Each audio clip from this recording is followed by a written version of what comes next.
Hello, ladies and gentlemen, and welcome back to Zeebo Nation Plays Football Manager 2017 Lansing United Season 5, the much anticipated, long awaited Season 5 mid-season review. So let's get straight into it. Take a look at the competitions. Look at where we're at. We're right up here, first place after 20 games. 12 wins, 5 draws, 3 losses. Only 3 losses on the season. That's pretty good. Goal differential of plus 16, 41 total points. That's pretty darn good after just mid-season. Well, we're about to be mid-season here. It's 42 games, so this 21st game is mid-season. I guess that math checks out. Anyway, take a look at the schedule, see what's going on. Look at this. We've been on quite a nice run recently. We've won, let's see, 1, 2, 3, 4, 5, 6, 7 of our last, well, I guess 8 of our last 10 games. 2 draws in there. You know, our last loss came against Bath way back on the last month. So, almost a month, well, no, yeah, over a month ago was our last loss, including 2 wins in the FA Trophy. I believe we're the farthest into the FA Trophy we've ever been. I don't think we've ever gotten to the second round. So this is very, very good. Up next, well, before we get to our next matchup, is there anything else that we need to look at? Take a look at the home screen here. Job security, of course, 82%, untouchable. The board is very happy with our competitions, our matches, club finances, club philosophies. All of that well into the positive range. Look at that, 94% on club finances. Our profit this season is only $14,000, but I guess at this level you're just trying not to go negative, and that's basically what I'm trying to do, is trying not to go into the red. Our overall balance is still hovering, near 200,000, so it's not great. They still won't approve any of my upgrades that I want to do, but at least they're happy. And that's because we've got a whole 85,000 of the budget still available. Spending 192,000. It's a little more than I'd like to spend, but you can't argue with the results at this point. And what did we spend that money on? Was it transfers? Not particularly. There haven't been much in the way of transfers recently. Our last one was on 9/12 of Christopher John Randrianarina. It's been a while since I played. It's been like a week. I took a week off here just to settle myself down after, whatever's been going on. But anyway, Randrianarina. I think I've got that pronunciation down. It might be terribly wrong, but I'm going to keep pronouncing it that way just because it sounds good to my ears. He was the last one that we brought in, and nobody's left since June, so no transfers to speak of. We still have field issues. We still have training issues. I try to get the board to do stuff, but they won't do stuff. Let's see, facilities. Improve training facilities. Like the training facilities to improve to help our players reach their potential. Not currently willing. Blah. Anything else? Can we do grounds? Relay the field. Come on, people. I would like to relay the field. It's harming our reputation. How about that? Not currently willing. Board recommendation.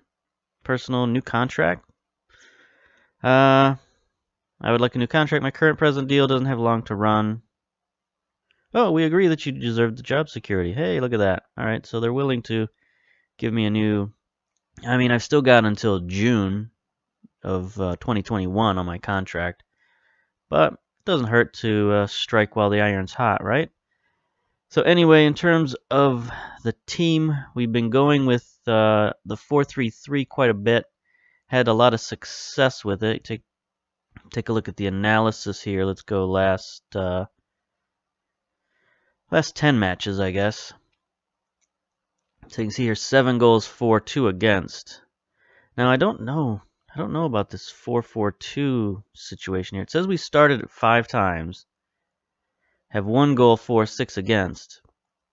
But that would make you think that we'd lost several games in there, but we didn't. So I don't know where this comes from. I don't know what that's all about. But the 4-3-3, so I guess I can't trust any of these numbers, honestly. But the 4-3-3 has been more successful. A lot of our players have been more successful with it. Let's see, is there any sort of player stats I can look at? I always try to find stats, but I never find good stats, so I should probably just give up. Team report, we've got pretty much the same strengths and weaknesses. Number of young, talented prospects, of course. Through balls. Ranked second in goals with 35 goals, so we're scoring is way up as opposed to what it was last season. We've got a lot of depth, impressive goalkeeper position.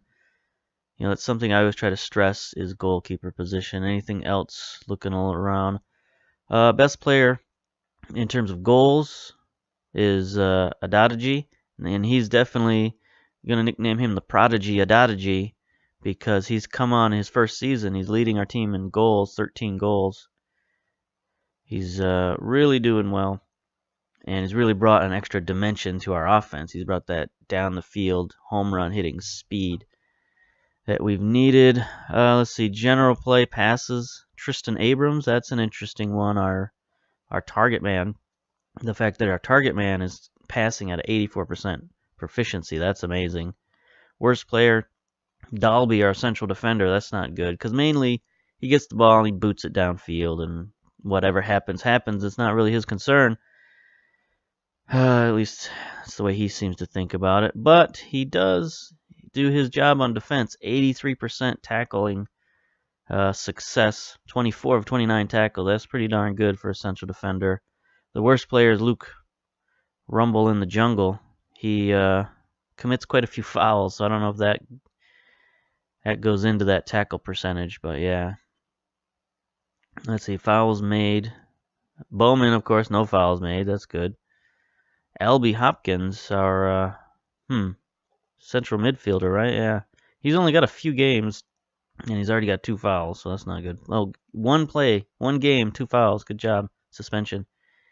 So he's even more aggressive than our man Rumble. Interesting.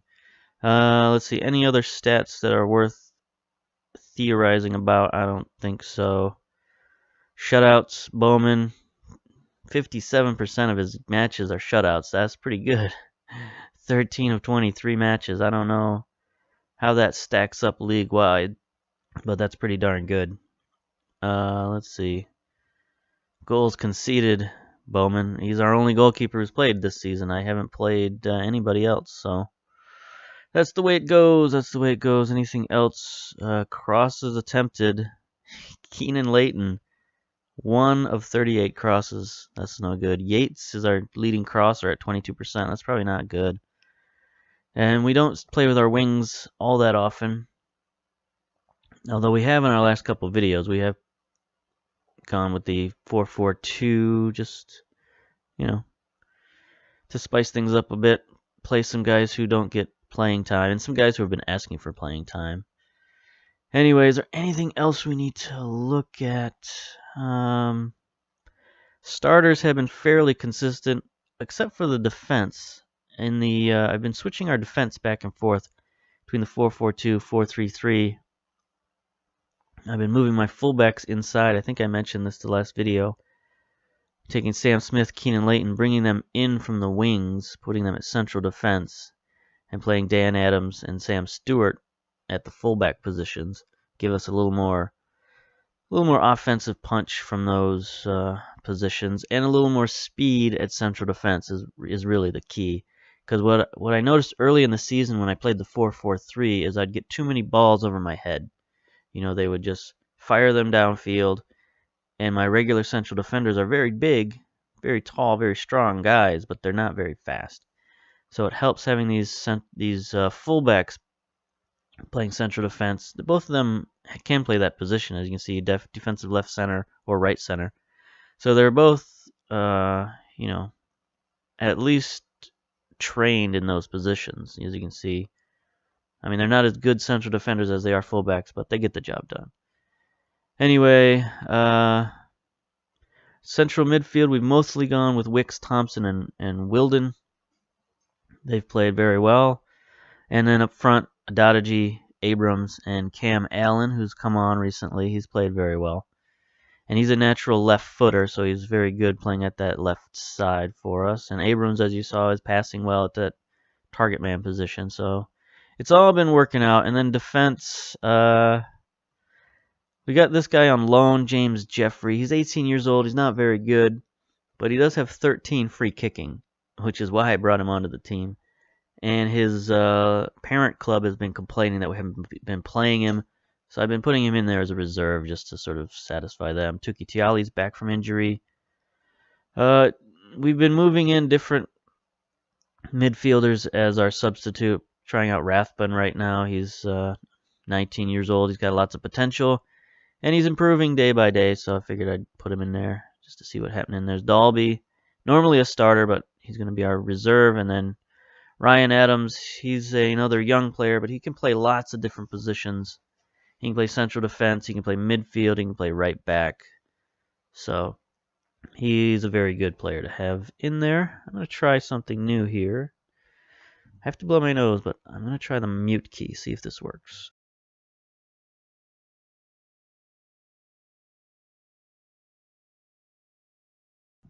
Okay, I think that worked.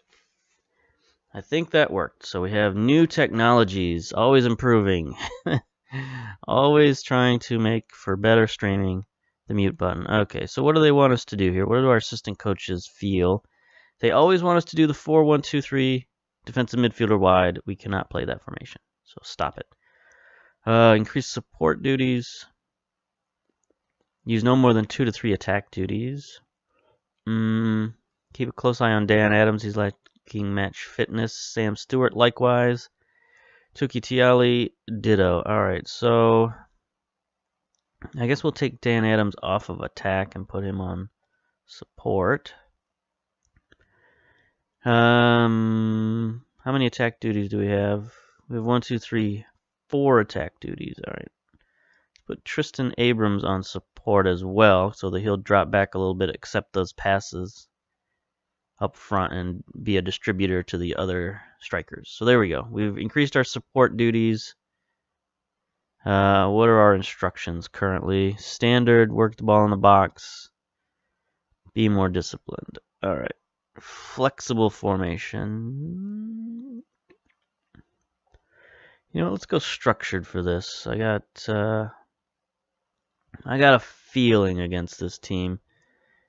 St. Albans, they've been a spanner in the works the last few years, a monkey in the wrench, if you will. It doesn't make sense, but whatever. Yeah, and they're on an uptick as well. 5th, 22nd. What does that mean?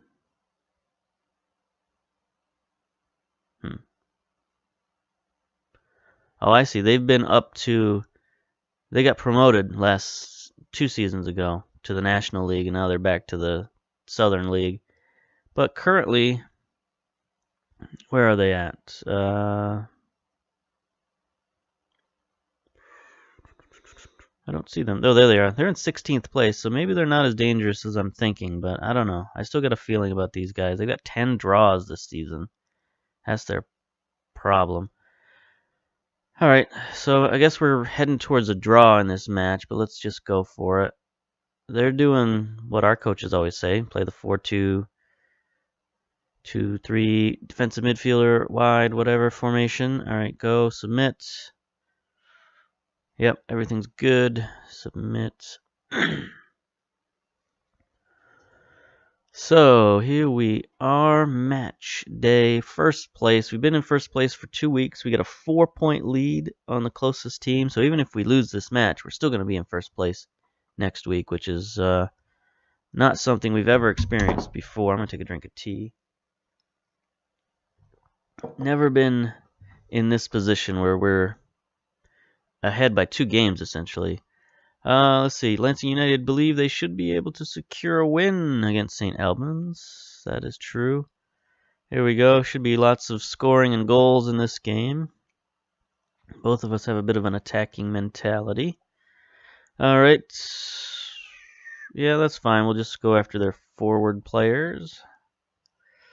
Let's see. The team of the favorite go out there and dominate the match. We're the favorites, so give a performance to cheer for. Nobody cares. Oh, we're away anyway, so. I had this theory where I play the 4-4-2 away and the 4-3-3 at home. But that didn't really pan out. Like, 4-3-3 worked equally as well, kind of, at either home or away, and the 4-4-2 was kind of struggling, so just been going with it. Whatever I feel on that day, I'll go with. You know, sometimes we'll have players. Oh, there we go. Alan, can you get there? Can you get there? No, doesn't quite have the same speed as Adada J, but he's still pretty speedy. I think 12 speed. Both him and Abrams have 12 speed, so that's pretty good. Not a lot happening in the game at the moment. So here, oh, here we go. Highlight. Corner for them. Oh no, what was that nonsense? Nonsense. Goalkeeper went out for it, couldn't get it. Bowman. What happened? And then our defense didn't even react. Ugh. I don't know if he was going for a save or a punch or what. Misjudged. Alright, pep talk. Concentrate, people. That's going to put us behind the 8 ball. We might have to go a little bit more attacking here. Let's see if we can calm it down and get a nice attack run generated. There we go. Adada G centers it back. Wicks out wide to Adams. Here we go. Adams. There it is. That's a goal. Easy. Easy to Abrams. He's our big, tall target man. So that's definitely what he's good for. And that was a great play by Adams out there on the wing. Nice pass by Wicks. And then just perfect pass. Nothing they could do about that, especially with the goalkeeper way out of position like that. That's just like an open goal, open net, as they might say in hockey land. Take a look at Abrams. What's his? Ooh, he's going down here. Not feeling good. He's got 12 heading, 12 finishing, 6'2". That's definitely in his wheelhouse to get those kind of goals. Let's see. Let's get the steal and the counter attack here. Maybe I should go on the counter attack with these guys, but they scored on a corner and a fluky one at that, so we can keep this the way it is for now. Trying to avoid yellow cards in the first half because that really hinders us in the second half, especially if a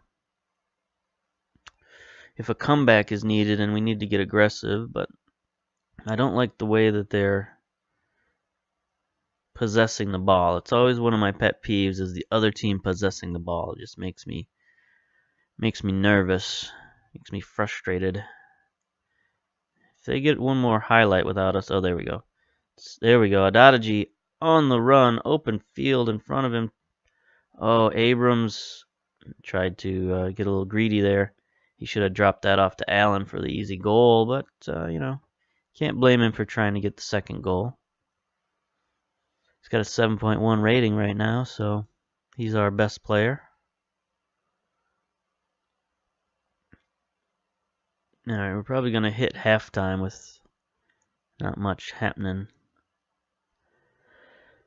It was signing day here in the United States. Oh, here we go. Here's a highlight for somebody. There we go. Adadaji, nice control of the ball back to Wicks. What's Wicks going to do with it? Drop it back. Thompson, our ball winner midfielder. Willed into Abrams. Again, Abrams is the linchpin of our attack. Be nice if Adams made another forward run, but he's not in attack mode. Wilden, is he going to... There's a nice pass to Allen, and Allen is offsides. That was an awful shot anyway. See, a signing day here in the United States. Let's see, halftime, passionate. Can still win. Instructions.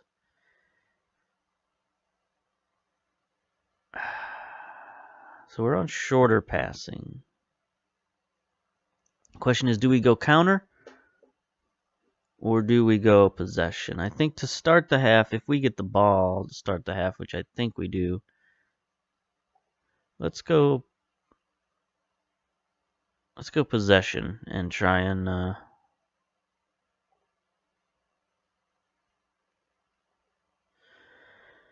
generate a goal, and then if we generate a goal, we'll drop back in counterattack mode.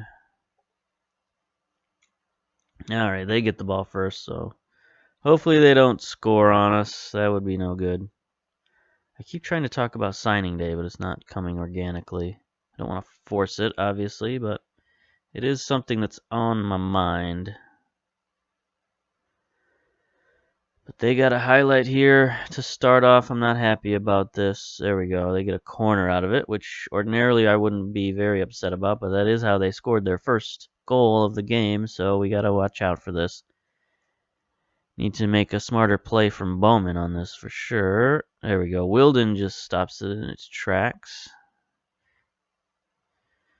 They're going to keep firing it in there until they get a play, I think. That's the steal. We need Thompson. Come on. There we go. There's those converted fullbacks playing central defense. That's pretty good.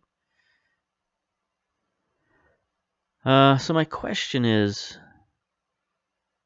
do English soccer fans fret over youth intake day the way American football fans fret over signing day, college football signing day? Bowman, what is your deal? Like in some circles and in some parts of the country, it's huge. It's like, oh, there we go. Ooh, almost. They seem ripe for a counterattack, a long ball counterattack, but I don't know. Ooh, this is no good. This is no good. Okay, he shanked that one. That was good. So yeah, it's huge in some sectors of the country and just in some circles of sports fans. Oh boy, that was tough. That's the one place this formation struggles, is when I take out those big central defenders. I'm a little vulnerable to corners. Thompson has been error prone today. That's fine. He's doing fine. He's doing fine. Good enough anyway. Here we go. Let's get us a highlight. There's Thompson. He didn't make a mistake there. Wicks, nice pass forward to Adadaji. See if he can get the cross. Nope. Is that a corner? Yeah, I guess their goalkeeper touched it. Who's taking these corners? Adams? Yep. Not much happened there. Oh, I guess they're just going to end that highlight, even though it looked like Abrams had won the ball. But yeah, signing day, they have press conferences and early morning, the media. Basically, the media makes a big deal of it, but at least local media makes a big deal of it. But they're kind of forced to, because there's so much interest from fans. Like, I know our local sports columnists in the newspaper, they don't particularly enjoy signing day, but they have to cover it because everybody wants to hear about it. Everybody wants to know, who are the new signees, who are the new scholarship players for the local university football team. It's big news, coast to coast, and they rank all of the players. There are recruiting services that rank all these players with stars, 5-star, 4-star, 3-star, all that stuff. And the fans, they get up in arms. They say, this class for this university is ranked, 20th in the nation, and this other university is ranked 50th in the nation. So does that mean they're going to be terrible? And like, oh gosh, that was too close for comfort. So there's a lot of angst and consternation about recruiting classes. So I'm wondering if it's the same thing about youth intake. Do people really care that much? Do they really scrutinize these young recruits and say, who's good enough or who's not good enough, or which team did the best on youth intake day? Is there other grades for that? Do they rank each other? I don't know. I'd be interested to know, because honestly, I didn't even know Youth Intake Day existed until I started playing this save, this FM 2017, because I played 2016, but I played with an MLS team that didn't have an academy, so I'd never heard of Youth Intake Day. I played 20-some seasons, never heard of Youth Intake Day, and then I get to London, and suddenly it's a thing I gotta worry about. So I just was on my mind, the difference between sports teams and sports fandoms. Oh, is he gonna get a red card? Red, red, red, red, red. Yeah, get out of here, Barbaro. Alright, so let's go in the attack here. Mixed passes, I guess. We'll get stuck in, sure. Then I'll take some of these yellow card guys out after I... Probably should take them out first. Offsides, alright. Good, man. The game has flown by. There's only 10 minutes left, so I should probably do my substitutions here. Let's see. Thompson, you definitely need to get out of there. So we'll bring in Rathbone. I think he's a ball winner, isn't he? No, he's a deep lying playmaker, but he can still play defense. What do his stats look like? Tackling 7, marking 5, not really that good. But that's okay. We'll forgive him. Let's see, he is motivated, so that's good. A lot of other people are looking nervous. Now,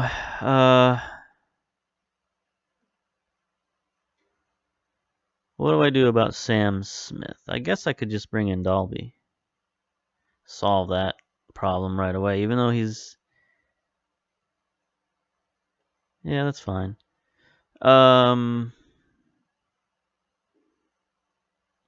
Adams here. I could do an Adams swap around. That's what I'm thinking. Because this guy, he could play midfield. I guess I could just put him in midfield. But the other thing I could do is I could move the other Adams, the senior Adams, up to midfield for Wicks. I could actually switch Rathbone around as well.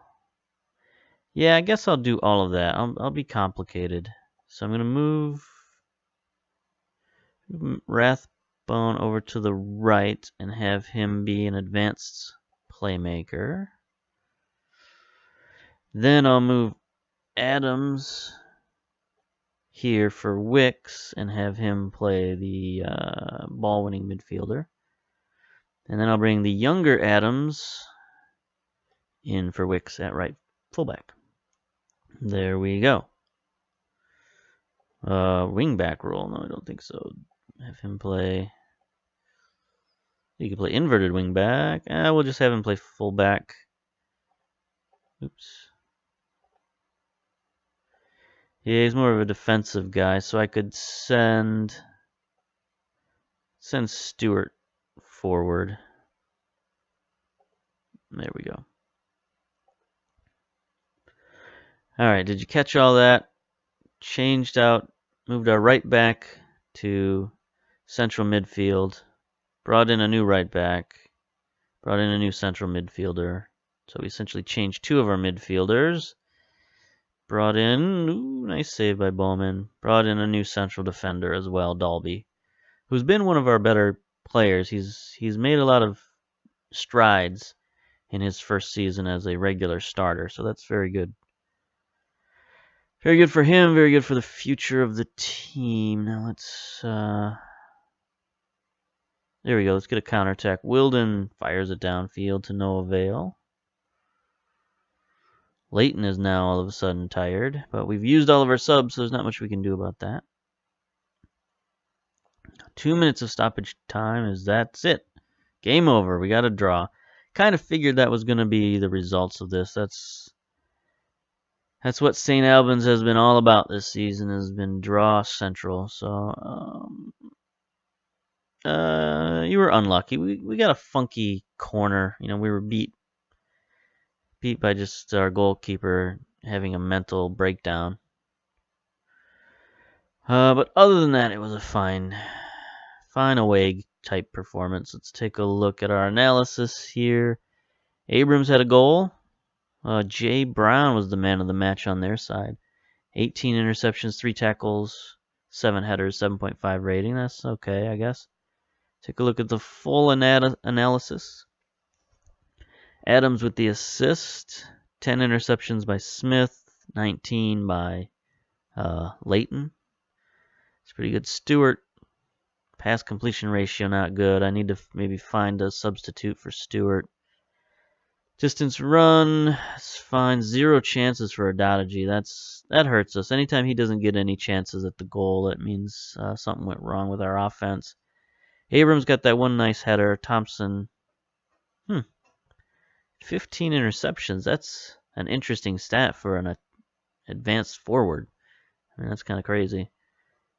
No, Thompson. He's our ball-winning midfielder, so that's not such an interesting stat. 0 chances for Allen, who is our advanced forward. Okay. So there you have it. We're still in first place. Still undefeated in our last 8-9 games. So that's pretty good. Let's take a look at the competitions here. Just to make sure. Eastman Borough, they kept pace with us, so they're only a few points behind now.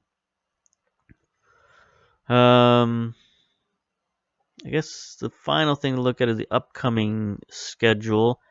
Probably our next match will be FA Trophy, 2nd round against Bishop Stortford. Familiar team to anybody who's watched this season or knows anything about Venerama South. Hopefully we can get past them and get to the 3rd round. That would be pretty good. I'm so used to counting backwards, I guess. I don't know how these trophies work. Maybe we'll go to the 9th round after this. I have no idea. But, yeah. There you go. Mid-season update. We're in first place. Best season ever so far. See you next time. Bye.